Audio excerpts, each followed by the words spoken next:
Hi students, today's class la packing fraction or packing efficiency in body centered cubic unit cell பத்தி பார்க்க போறோம். அதாவது calculation ஒரு body centered cubic unit cell எடுத்தோம்னா அது எவ்வளவு percentage sphere அங்க இல்லனா atoms packing ஆயிருக்கு, எவ்வளவு அதில இருந்து நம்ம எவ்வளவு vacancy ஆயிருக்கு அப்படிங்கறத கண்டுபிடிக்கலாம்ல. இதுக்கு முந்தின வீடியோல நம்ம என்ன கண்டுபிடிச்சோம், ஒரு simple cubic unit cell இருந்துச்சுனா அது எவ்வளவு percentage sphere இல்லனா எவ்வளவு percentage அந்த யூனிட் செல்ல வால்யூமை ஸ்பியர் ஆக்குபை பண்ணியிருக்கு அப்படிங்கிறத பற்றி பார்த்துருந்தோம். ஸோ இன்னைக்கு packing efficiency or packing fraction in body centred cubic unit cell. இப்போ ஒரு body centred cubic unit cell அப்படின்னா நமக்கு தெரியும், கார்னர்லையும் ஆட்டம் ப்ரெசண்ட்டாக இருக்கும், அதே மாதிரி பாடியோட சென்டர்லையும் ஒரு ஆட்டம் ப்ரெசன்ஸாக இருக்கும் இல்லையா, அதான் நம்ம என்னன்னு சொல்லுவோம், பாடி சென்டர்டு கியூபிக் யூனிட் செல் அப்படின்னு சொல்லுவோம். ஸோ போன இதிலே நம்ம பார்த்துருந்தோம், கார்னரில் ஆட்டம் ப்ரெசன்ஸாக இருக்குது அப்படின்னா அந்த கார்னரில் இருக்கக்கூடிய ஒவ்வொரு ஆட்டமும் 8 அதர் யூனிட் செல் கூட அது ஷேர் ஆகுது அப்படின்னு சொன்னோம் இல்லையா. ஸோ அதனால் இப்போது ஒரு ஸ்பியர் எடுத்து அதை 8 பார்ட்டாக டிவைட் பண்ணி அதில் ஒரு பார்ட்டு தான் ஒரு யூனிட் செல்லுக்குரியது. அப்போ அந்த 8 பார்ட்டையும் நம்ம ஜாயின் பண்ணோம், அதாவது 8 கார்னரில் அந்த மாதிரி ஒவ்வொரு பார்ட்டையும் ஜாயின் பண்ணோம் அப்படின்னா நமக்கு ஒரு ஸ்பியர், அதான் number of total number of atom present in SC அப்படிங்கிறது 1 அப்படின்னு பார்த்துருந்தோம். ஸோ இதில் என்ன சொல்லியிருக்கான், பிசிசின்னா என்ன சொல்கிறோம், கார்னர்லேயும் ஆட்டம் ப்ரெசன்ஸாக இருக்குது, ஒரு பாடியோட வித்தின் த யூனிட் செல்லுக்குள்ளாடியும் ஒரு ஆட்டம் ப்ரெசன்ஸாக இருக்குது.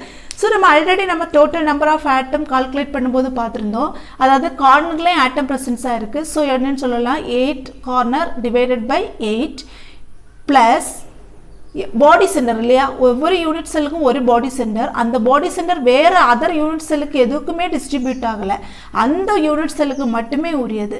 ஸோ இதை நம்ம கேன்சல் பண்ணோம் அப்படின்னா நமக்கு என்ன கிடைக்கும், இது 1 கிடைக்கும், இது 1 கிடைக்கும். ஸோ ஆன்சர் என்னது 2. So number of atom present in BCC என்னன்னு பார்த்தீங்கன்னா 2. So next packing fraction of packing efficiency formula என்னது, total volume occupied by sphere. இப்போ ஸ்பியர்னா எவ்வளோ ஸ்பியர் இருக்குது, பிசிசிங்கிறது 2 ஸ்பியர்.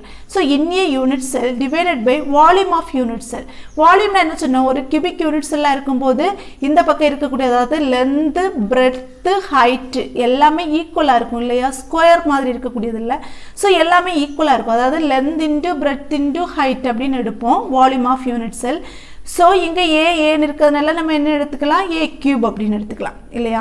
இப்போது இந்த யூனிட் செல்லுக்குரிய ஃபார்முலாவை நம்ம எழுத போகிறோம், டோட்டல் வால்யூம் ஆக்குபைடு பை, அதாவது என்னன்னு எடுத்துக்கலாம் இல்லையா. So N into volume of sphere என்ன கிடைக்கும், 4/3 pi R cube divided by volume of the unit cell என்னது, ஏ கியூப் இன்ட்டு 100.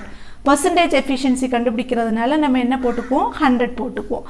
இப்போது n இஸ் ஈக்குவல் டு நமக்கு என்னது 2ன்னு இருக்கு இல்லையா, அப்போ 2 into 4/3 pi R cube divided by A cube into 100. இப்போ ஒரு பாடி சென்டர்டு கியூபிக் யூனிட் செல்னு சொல்லும்போது இந்த மாதிரி தான் அரேஞ்ச்மெண்ட்ஸ் இருக்கும் இல்லையா, கார்னரில் 2 கார்னர்லையும் ஆட்டம் இருக்கும். அதாவது சிம்பிள் கியூபிக் யூனிட் செல்லில் நம்ம என்ன பார்த்துருந்தோம், 2 கார்னரில் ஆட்டம் இருக்கக்கூடியது ஒன்னோட ஒன்று டச்சாக இருக்கும் இல்லையா. ஆனால் பாடி சென்டர்டு கியூபிக் யூனிட் செல் அப்படின்னா அந்த 2 கார்னரில் இருக்கக்கூடிய ஆட்டம் டச் ஆகாது, இடையில அதில் ஸ்பேஸ் இருக்கும். ஸோ உங்களோட டெக்ஸ்ட் புக்கில் பார்த்தீங்கன்னா உங்களுக்கு புரியும், அது 2 ஆட்டம் கார்னரில் இருக்கும், இடையில கொஞ்சம் ஸ்பேஸ் இருக்கும்.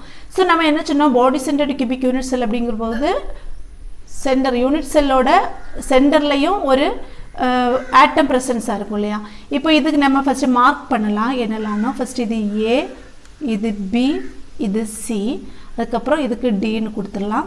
அப்புறம் இங்கே இது இ, இந்த கார்னர் இஎஃப், இந்த கார்னர் ஜி கொடுத்துருங்க, இந்த கார்னர் ஹெச்னு கொடுத்துடலாம். இங்கே ஏபிசிடி இஎஃப் ஜிஹெச். நீ நம்ம இது மாற்றி கொடுத்தாலும் பிரச்சனை கிடையாது, லெட்டர்ஸ் நம்ம கொண்டு வரும்போது டெரிவேஷன் பண்ணி கொண்டு வரும்போது அது கரெக்டாக இருக்கணும். ஸோ இப்போ என்ன பார்க்க போகிறோம் அப்படின்னா, இப்போ நமக்கு ஆர் வேல்யூ கண்டுபிடிக்கணும் இல்லையா, அந்த டயக்ராம்லேருந்து நம்ம என்ன பண்ணுவோம், ஆர் வேல்யூ கண்டுபிடிக்கணும். இப்போ இந்த ஆர் வேல்யூ கண்டுபிடிக்கணும் அப்படின்னா ரேடியஸ், ஆருங்கிறது ஸ்பியரோட ரேடியஸ். இப்போ இங்கே பாருங்கள், ஆருங்கிறது அதாவது ஃபுல்லாக நம்ம இந்த ஒரு லைன் ஃபுல்லாக எடுத்திருக்கோம் இல்லையா, இந்த லைன் ஃபுல்லாக பார்க்கும்போது ஏஜி வேல்யூ பார்க்கும்போது அதாவது AG is equal to என்ன வரும், இது ஒரு ஹோல் ஸ்பியர். இந்த ஹோல் ஸ்பியரோட இது வரைக்கும் உள்ள ரேடியஸ் ஆர்னு எடுப்போம், இதிலிருந்து இது வரைக்கும் உள்ள ரேடியஸ் ஆர். அதாவது ஒரு ஹோல் ஸ்பியரோட ரேடியஸ் என்னன்னு பார்த்தோம்னா 2r அப்படின்னு வரும் இல்லையா.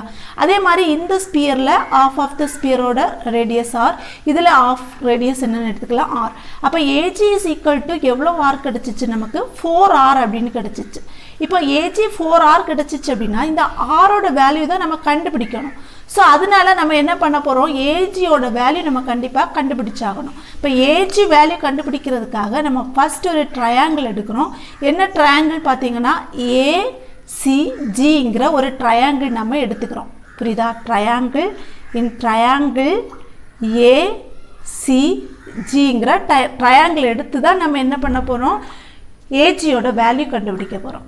இப்போ நமக்கு தெரியும் ட்ரையாங்கிள் ACG எடுக்கும்போது பித்தகோரஸ் தியரம் படி என்ன வரும், AG square is equal to AB square AG square is equal to AC square plus CG square. அப்படி தானே. இப்போ இந்த ஸ்கொயரிங் மாற்றும் போது என்ன வரும், AG is equal to root of AC square plus CG square. ஏன்னா இங்கே உள்ள ஸ்கொயர் மாற்றினதுனால அதுக்கு பதிலாக நம்ம இந்த பக்கம் என்ன பண்ணணும், ஒரு ஸ்கொயர் போடணும். ஓகேவா. இப்போ ஏஜி கண்டுபிடிக்கணும் அப்படின்னா என்னெல்லாம் வேல்யூஸ் வேணும் நமக்கு, AC வேல்யூ வேணும், CG வேல்யூ வேணும். இப்போ AC வேல்யூ எங்கே இருக்குன்னு பாருங்கள், இதில் இருந்து இது வரைக்கும் உள்ள தூரம் தான் என்னது AC வேல்யூ. CG எங்கே இருக்குது, இந்த பக்கம் இருக்குது. இந்த பக்கங்கிறது A இல்லையா. இப்போ நம்ம நேரமே சொன்னோம்ல லென்த்து ஏயாக இருக்கும், அதே மாதிரி இந்த பக்கம் இருக்கக்கூடியது ஏயாக இருக்கும், இந்த பக்கம் இருக்கக்கூடியது ஏயாக இருக்கும். ஸோ CG வேல்யூ நமக்கு தெரிஞ்சிச்சு ஏன்னு, ஆனால் AC வேல்யூ நமக்கு தெரியாது. ஸோ திரும்ப நம்ம என்ன பண்ணுறோம், இதை இப்போ இக்குவேஷன் நம்பர் 1ன்னு வச்சுக்கலாம். அப்போ நமக்கு திரும்பவும் என்ன வேல்யூ வேணும், இதில் AC வேல்யூ வேணும். இந்த AC வேல்யூக்காக திரும்பவும் நம்ம என்ன எடுக்கிறோம் அப்படின்னா இன் ட்ரையாங்கிள் ABC எடுத்துக்கலாம். ABCங்கிற அந்த ட்ரையாங்கிள் எடுத்துக்கிறோம். இப்போ நமக்கு தெரியும் பித்தகோரஸ் தியரம் படி என்ன வரும், AC square is equal to AB square plus BC square, AB square plus BC square. இப்போ நேரமாக மாதிரி தான் இங்கே ஒரு ஸ்கொயர் மாற்றணும் அப்படின்னா இந்த பக்கத்தில் என்ன ஆகிடும், AB square root of AB square plus BC square. கரெக்டா. இப்போ root of AB square plus BC square கிடச்சிச்சு இல்லையா. இப்போ AB அதோட வேல்யூ நமக்கு தெரியும் என்னது, இந்த இதில் இருந்து ABயோட வேல்யூ நம்ம ஏன்னு எடுத்திருக்கோம். அதே மாதிரி BCயோட வேல்யூ இதுவும் நம்ம என்னென்னு எடுத்திருக்கோம், ஏன்னு எடுத்திருக்கோம். அப்போ ஈஸியாக நம்ம AB வேல்யூவும் BC வேல்யூ நம்ம இதில் சப்ஸ்டியூட் பண்ணிடலாம். ஸோ நம்ம சப்ஸ்டியூட் பண்ணிட்டோம், AB is equal to A இருந்துச்சு, BC equal to A. அப்போ AB இங்கே ஸ்கொயர் இருக்கிறனால A ஸ்கொயர் ப்ளஸ் A ஸ்கொயர்னு கொடுத்துட்டோம். ஸோ 2 இருக்கு இல்லையா, ஒரு A ஸ்கொயர் இன்னொரு A ஸ்கொயர். அப்போ டோட்டல் எவ்வளவு, ரூட் ஆஃப் 2A ஸ்கொயர். சரியா. இப்போ இந்த ரூட் ஆஃப் 2A ஸ்கொயர் ரூட்டுக்குள்ளாடி A ஸ்கொயர் இருந்துச்சுன்னா வெளியே ஏன்னு கொண்டு வரலாம் இல்லையா. அப்போ ரூட் 2 இன்ட்டு A இதான் என்ன வேல்யூ நமக்கு கிடச்சிருக்கு, AC வேல்யூ இல்லையா. அப்போ AC is equal to நம்ம என்ன கண்டுபிடிச்சாச்சு, ரூட் 2 இன்ட்டு A. அப்போ இந்த வேல்யூவை நம்ம ஃபஸ்ட் இக்குவேஷனில் சப்ஸ்டியூட் பண்ணலாம்ல. இப்போது AG வேல்யூ நம்ம ஆல்ரெடி கண்டுபிடிச்சிருக்கோம் இல்லையா. AG is equal to என்னது, root of AC square plus CG square. இப்போ இந்த AC வேல்யூ தான் நம்ம இங்கே இருந்து கண்டுபிடிச்சிருக்கோம். அப்போ இதை ஃபஸ்ட் இக்குவேஷன் நம்ம 1ன்னு வச்சுருந்தோம்ல, இதே இக்குவேஷன் நம்பர் 2ன்னு எடுத்தோம்னா சப்ஸ்டியூட் 2 in 1. செகண்ட் இக்குவேஷனை ஃபஸ்ட் இக்குவேஷனில் சப்ஸ்டியூட் பண்ணுற மாதிரி எடுத்துட்டோம் அப்படின்னா என்ன வரும், ACக்கு ரூட் 2 இன்ட்டு A ப்ளஸ் சிஜியோட வேல்யூ நம்ம என்ன சொல்லியிருந்தோம், ஏன்னு தான் சொல்லியிருந்தோம் இல்லையா. அப்போ அது A square root of root 2 into A plus A square. So இதுக்கும் ஸ்கொயர் இருக்குது இல்லையா, இதுக்கு ஒரு ஸ்கொயர் இருக்குது. ஏன்னா ஏசியோட வேல்யூ ரூட் 2 இன்ட்டு A, இப்போ AC ஸ்கொயர்னு வரும்போது root 2 into A square. So இந்த ரூட் 2 இன்ட்டு ரூட் 2 ஸ்கொயர் அப்படிங்கிற போது 2 வந்துடும் இல்லையா, ரூட் 2 இன்ட்டு ரூட் 2. ஸோ அதுக்கு நம்ம என்னென்னு எடுப்போம், 2ன்னு எடுப்போம். இங்கே என்ன இருக்குது, A ஸ்கொயர் ப்ளஸ் இன்னொரு A ஸ்கொயர். ஸோ டோட்டல் என்ன ஆயிடுச்சு, 2A square plus 1A square. So AG value is equal to 3 root 3A square. So இப்போ நேரம் எடுத்த மாதிரி தான் ரூட் 3 A ஸ்கொயர் ரூட்டுக்கு உள்ளாடி A ஸ்கொயர் இருந்துச்சுன்னா வெளியே நம்ம என்னென்னு எடுத்துக்கலாம், ஏன்னு எடுத்துக்கலாம். ஸோ இதுதான் நமக்கு இப்போ என்ன கிடச்சிருக்கு, AG value is equal to root 3 into A. So AG நம்ம ஏசி கண்டுபிடிச்சு அதிலேருந்து ஏஜி வேல்யூ கண்டுபிடிச்சிட்டோம். இப்போ இதுக்கு முன்னாடி நம்ம ஒரு ஏஜி வேல்யூஸ் கொடுத்துருந்தோம், ஞாபகம் இருக்கா? AG is equal to 4R அந்த டயக்ராமில் இருந்து நம்ம கண்டுபிடிச்சிருக்கோம். So when comparing this two values, இப்போ ரெண்டு வேல்யூம் கம்பேர் பண்ணும்போது என்ன கிடைக்கும்? அதாவது √3 into A is equal to 4R. இப்படி தானே ரெண்டையும் கம்பேர் பண்ணுறோம். இங்கேயும் AG is equal to √3 into A, இங்கே ஏஜி இஸ் ஈக்குவல் டு 4Rன்னு இருக்குது. அப்போ இது ரெண்டும் நம்ம ஈக்குவல்னு எடுத்துக்கலாம்ல. √3 into A is equal to 4R. இப்போ அதிலிருந்து R is equal to என்ன வரும்? √3/4 into A. இப்போ R வேல்யூ நமக்கு கிடைச்சிச்சு. இந்த R வேல்யூ கண்டுபிடிக்கிறதுக்காக தான் இவ்வளோ பெரிய கால்குலேஷன் நம்ம போட்டிருக்கோம். ஸோ நம்ம இப்போ R வேல்யூ கண்டுபிடிச்சிட்டோம். இப்போ டைரெக்டாக என்ன பண்ணிடலாம்? பேக்கிங் எஃபிஷியன்சியில் நம்ம இந்த R வேல்யூவை சப்ஸ்டியூட் பண்ணலாம். So now packing efficiency calculate பண்ணலாம். இப்போ N இஸ் ஈக்குவல் டு நம்ம என்னன்னு சொன்னோம்? Total number of atom present in BCC is 2. So 2 போர்ட்டில் 2 into 4/3 பை ஆரோட வேல்யூ நம்ம ஆல்ரெடி கண்டுபிடிச்சிருக்கோம் இல்லையா? √3/4. ஸோ அதை சப்ஸ்டியூட் பண்ணிடலாமா? ஸோ ஒவ்வொன்றுக்கும் ஸ்கொயர் கியூபு பார்த்துடலாம். R கியூப் இருக்குல்ல. So √3 divided by 4 cube. இங்கே 4 இருக்குல்ல. ஸோ இதுக்கு கியூப் வரும் இல்லையா? 4 கியூப்னு வரும்போது என்ன வரும்? 4 into 4 into 4. ஸோ ஒரு 64 இன்ட்டு இங்கே ஒரு A இருக்குது, கியூப் ஆகிடும். So A cube divided by இங்கே A கியூப் இருக்குல்ல. So A cube into 100. So next இந்த A கியூபு கேன்சல் பண்ணிடலாம். இது ரெண்டையும் கேன்சல் பண்ணிடலாம்ல. So first 1 2 is 2. இது எவ்வளோ வரும்? 3 2s are 6, 2 2s are 4. Next இங்கே ஒரு 4 இருக்குல்ல. So 1 4 is 4. இது எவ்வளவு? 8 டைம்ஸ். ஸோ 8 4s are 32 ஆகிடுச்சு. ஸோ நெக்ஸ்ட் இதை ஒரு வாட்டி இதை எழுதிடலாம். என்னெல்லாம் பேலன்ஸ் இருக்குன்னு பார்த்துடலாம். ஸோ என்னது இருக்குது? பை இன்ட்டு இந்த √3 கியூப் இருக்குல்ல, அதாவது எப்படி? √3 into √3 into √3. ஸோ ரெண்டு √3க்கு நம்ம என்ன போட்டுடலாம்? 3ன்னு போட்டுடலாம்.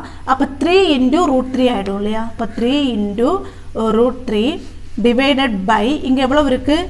8 இருக்குது இன்ட்டு இங்கே எவ்வளோ இருக்குது? 100 இருக்குது. சரியா? இப்போ இதில் ஒரு 3 இருக்குல்ல, அதை விட்டுட்டோம்ல. இங்கே ஒரு π/3 இருக்குது. ஸோ இந்த 3யையும் நம்ம கேன்சல் பண்ணிடலாம். இந்த 3யும் இப்போ கேன்சல் ஆகிடுச்சு. திரும்ப இந்த 8ம் 100ம் கேன்சல் பண்ணோன்னா 4 2s are 8, 100ல் பாதி எவ்வளவு? 50. கேன்சல் பண்ணோன்னா 50 கிடைக்கும். Again 2 2s are 4. இது எவ்வளவு? 2 2s are 4, 5 இருக்குது. So 5 2s are 10. Again cancel பண்ணோம் அப்படின்னா 25ல் எவ்வளோ இருக்குது? 1 2 is 2, 2 2s are 4, 5 2s are 10 கிடைக்கும். ஸோ 12.5. ஸோ இப்போ என்னெல்லாம் வேல்யூ பேலன்ஸ் இருக்குது பாருங்கள். ஒரு பை இருக்குது, இங்கே ஒரு √3 இருக்குது, இங்கே ஒரு 12.5 இருக்குது. ஸோ பையோட வேல்யூ எவ்வளவு? 1.732 இன்ட்டு √3யோட வேல்யூ எவ்வளவு? 1.732 இன்ட்டு பை வேல்யூ நமக்கு தெரியும் எவ்வளவு? 3.14 இன்ட்டு இங்கே எவ்வளோ வந்தது? கேன்சல் பண்ணி 12.5 வந்தது. ஸோ இதெல்லாம் வேல்யூ நம்ம மல்டிப்ளை பண்ணோம் அப்படின்னா நமக்கு லாஸ்ட்டில் ஃபைனல் ஆன்சர் எவ்வளோ கிடைக்கும் அப்படின்னா 68%. புரிஞ்சுதா? இதானது பேக்கிங் எஃபிஷியன்சி. அதாவது ஒரு பாடி சென்டர்டு கியூபிக் யூனிட் செல் எடுத்தோம் அப்படின்னா அதோட வால்யூமில் 68% ஆட்டம் அதில் அரேஞ்ச் பண்ணியிருக்கு.